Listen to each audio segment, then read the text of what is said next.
determined by i-authority esikuyo. Amen. Ukhona omkhulu kunathi. Amen. Ndingabalekanga ndingalahlekanga mama. Benzoyifuna i-95 nje lento ndibeke isitambu ngale verse yami. Galatians 4 verse 2 nobani 44. Lo mcimbi mandubeke ngolu hlobo. Unyana oyindlalifa uphathwa njengesicaka logama aselula nakuba zonke izinto zizezakhe.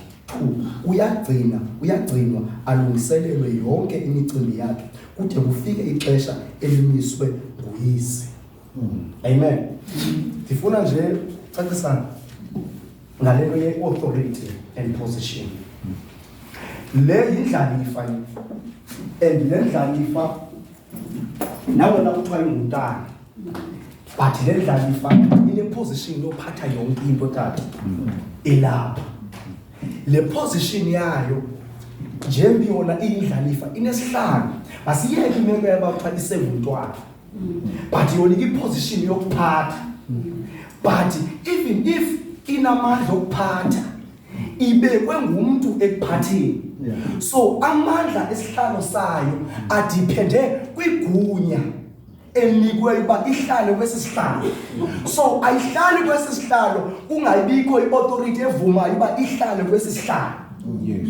Amen. So ngamanye amagama amandla esihlalo sakhe awekho esihlalweni sakhe.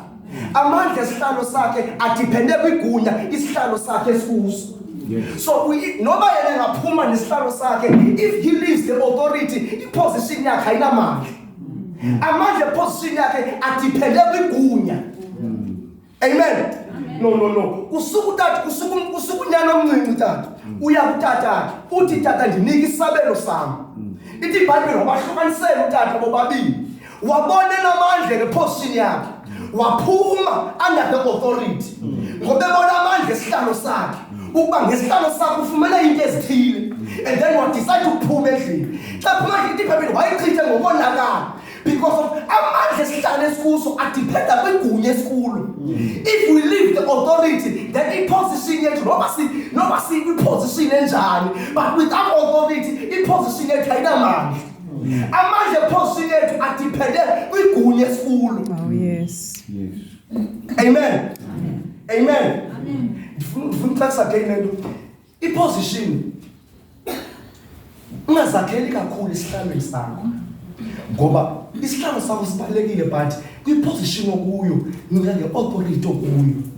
Because of for you to be in that position, there is an authority evumileyo for you to make your position. Amen.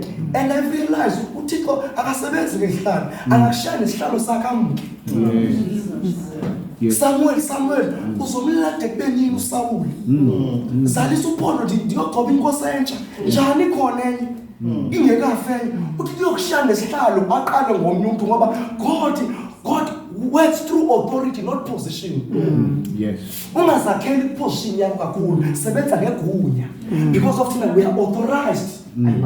We are authorized kwi-position esingena kuyo. Because of if uzakhela position enye uzozinciphisa. Because of when you mean ofuna ungangeni nje umfundisi ungene nje umprofeti. Because of God authorizes you now ungena as a worship. Amen. So there is someone that is above thee.